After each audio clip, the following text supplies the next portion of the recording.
चर्चा पवारांनी प्रस्ताव दिल्याचा नाना पटोलेंचा दावा तर विलीनीकरणाबाबत कोणतीही चर्चा नाही, पवारांच्या राष्ट्रवादीनं चर्चा फेटाळल्या. काँग्रेस बुडतं जहाज, कोणत्या पक्षाने त्यात पाय ठेवला तर आम्हालाच फायदा होईल. मुख्यमंत्री फडणवीसांचा विरोधी पक्षातील नेत्यांना टोला तर बेगानी शादी में अब्दुल्ला दिवाना म्हणत राऊतांनाही डिवचलं. शरद पवारांनी विलीनीकरणासाठी पुढाकार घ्यावा. पवारांनी पुन्हा नव्यानं काँग्रेस उभी केली तर प्रादेशिक पक्षांनाही बळ मिळेल. संजय राऊतांचं भाष्य.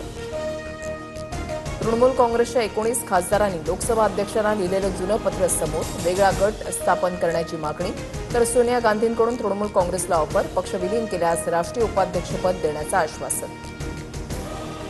अर्थ खात्यासंदर्भातील मुख्यमंत्री फडणवीसांच्या वक्तव्यानं सस्पेन्स. आज तरी अर्थ खातं माझ्याकडेच, फडणवीसांचं वक्तव्य तर अर्थ खात्यासंदर्भातील प्रश्नावर सुनेत्रा पवारांचं नो कमेंट्स. अमरावती विधान परिषदेच्या निवडणुकीमध्ये नवा ट्विस्ट. काँग्रेस निवडणुकीमधून बाहेर पडण्याची चर्चा. वंचितचे उमेदवार निलेश विश्वकर्मांना पाठिंबा देण्याबाबत गुप्त बैठका, सूत्रांची माहिती.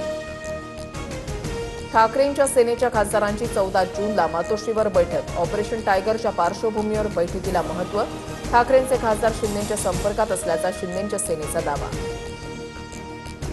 प्रशांत महासागरामध्ये एल निनो सक्रिय. अमेरिकी हवामान संस्था नोआनची पुष्टी. विदर्भासह यूपी, एमपी, राजस्थान, छत्तीसगडला जास्त फटका.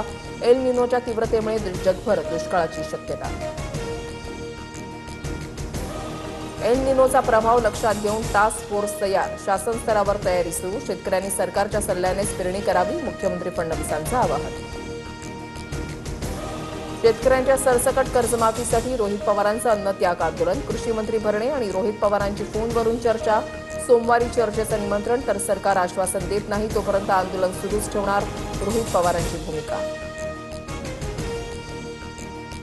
शेतकऱ्यांच्या कर्जमाफीमध्ये कोणत्याही अटी नाहीत. कर्जाची मर्यादा 3 लाखांहून 5 लाखांपर्यंत करण्यात आली. निवडणुका समोर नसताना सरकारनं कर्जमाफी केली.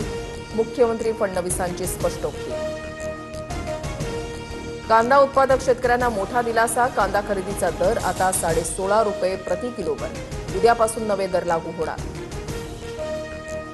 देशात एप्रिलच्या तुलनेमध्ये मे महिन्यामध्ये महागाई दर वाढला. मे महिन्यामध्ये महागाई दर 3.93%वर. इंधनाच्या वाढत्या किमती महागाई दर वाढण्यास कारणीभूत. एसटी प्रवास करणाऱ्या महिला आणि ज्येष्ठ नागरिकांना एनसीएमसी कार्ड बंधनकारक. परिवहन मंत्री प्रताप सरनाईकांची घोषणा. अधिक पारदर्शकता आणि डिजिटल व्यवहारांना चालना देण्यासाठी 1 ऑगस्टपासून नवे नियम.